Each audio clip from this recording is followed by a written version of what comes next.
മണിച്ചിത്രത്താഴിലെ ഗംഗയെ ഓർമ്മയില്ലേ നിങ്ങൾക്ക്? അതില് നമ്മുടെ മോഹൻലാലിന്റെ കഥാപാത്രം പറയുന്ന ഒരു ഡയലോഗ് ഉണ്ട്. ഡയലോഗ് കൃത്യമാവണമെന്നില്ല, ഏകദേശം ഇതുപോലെയൊക്കെ തന്നെയാണ്.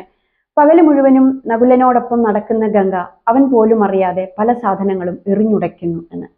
എന്നിട്ട് നകുലന്റെ ഒപ്പം ഗംഗ നടക്കുകയാണ്. ഇതുപോലെ ചില ഗംഗമാര് നമ്മുടെ ലൈഫിലുണ്ട്. നമ്മൾ പോലും അറിയാതെ നമ്മുടെ ലൈഫിനെ കൊണ്ടുപോയി ട്രബിളിലാക്കുന്ന ആളുകൾ. അവര് അവരുടെ കുതന്ത്രങ്ങൾ ഉപയോഗിച്ച് മറ്റു മനുഷ്യരുടെ മുന്നിൽ നമുക്ക് തല ഉയർത്തി നിൽക്കാൻ പറ്റാത്ത രീതിയിലാക്കി, എന്നാലും നമ്മളോട് ഫിസിക്കലി ഭയങ്കരമായിട്ട് അറ്റാച്ച്ഡ് ആണ് എന്ന് കാണിക്കുകയും ചെയ്യുന്ന ചില വ്യക്തികൾ. ഒന്ന് ക്ലോസ് ആയിട്ട് ഒബ്സർവ് ചെയ്യുക. ഒന്നില്ലെങ്കിൽ നമ്മുടെ ലൈഫിന് ചുറ്റും ക്യാമറ വെച്ച് നോക്കിക്കഴിഞ്ഞാൽ നമുക്ക് ഇവരെ പിടിക്കാനായിട്ട് പറ്റും. ഭയങ്കര ബുദ്ധിമുട്ടായിരിക്കും, വളരെ കണ്ണിങ് ആയിരിക്കും ഇത്തരം ആളുകൾ. അങ്ങനെയുള്ള ആളുകളൊക്കെ നമ്മൾ കണ്ടെത്തി കഴിഞ്ഞാൽ അതിന് എത്ര വലിയ റിലേഷൻഷിപ്പ് ആയാലും ആ ഗംഗയെ അങ്ങോട്ട് കട്ട് ചെയ്ത് കളയാം. അതൊരു ടോക്സിക് റിലേഷൻഷിപ്പ് ആയിരിക്കും. മാത്രമല്ല, നമ്മൾ ഡേ ബൈ ഡേ ഒരു കുഴിയിലേക്ക് അറിയാതെ ഇങ്ങനെ പോകുന്ന ഒരു അവസ്ഥയിലായിരിക്കും. ഒരു ഉയർച്ച നമുക്കുണ്ടാവില്ല. മാനസികമായിട്ട് നമ്മൾ ഏറ്റവും അടിയിലെത്തുന്ന ഒരവസ്ഥയായിരിക്കും.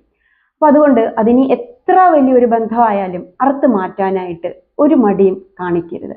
ഏറ്റവും വലുത് നമ്മുടെ മനസ്സമാധാനമാണ്. നമുക്ക് മനസ്സമാധാനം ഉണ്ടെങ്കിലാണ് കൂടെ നിൽക്കുന്നവർക്കും അത് സ്പ്രെഡ് ചെയ്ത് കൊടുക്കാനായിട്ട് പറ്റുള്ളൂ, ഒരു പോസിറ്റിവിറ്റി കൊടുക്കാനായിട്ട് പറ്റുള്ളൂ. അതുകൊണ്ട് അയ്യോ അവരെന്ത് വിചാരിക്കും, ഞാൻ ഇനി അവരെ ഒഴിവാക്കിയാൽ അവർക്ക് വിഷമാവോ എന്നൊന്നും വിചാരിക്കരുത്. കാരണം അവർക്ക് തിരിച്ചിങ്ങോട്ട് അത്തരം ഒരു എന്താ പറയാ, അത്തരം ഒരു സാമീപ്യമൊന്നുമില്ല. നമ്മളെ എങ്ങനെയെങ്കിലും നശിപ്പിക്കുക എന്ന് കരുതി ഒരു മുഖം മൂടിയൊക്കെ ഇട്ട് നമ്മളോട് സ്നേഹം കാണിക്കുന്ന ഗംഗയാണ് അവര്. Be careful. Let light Shine out of darkness.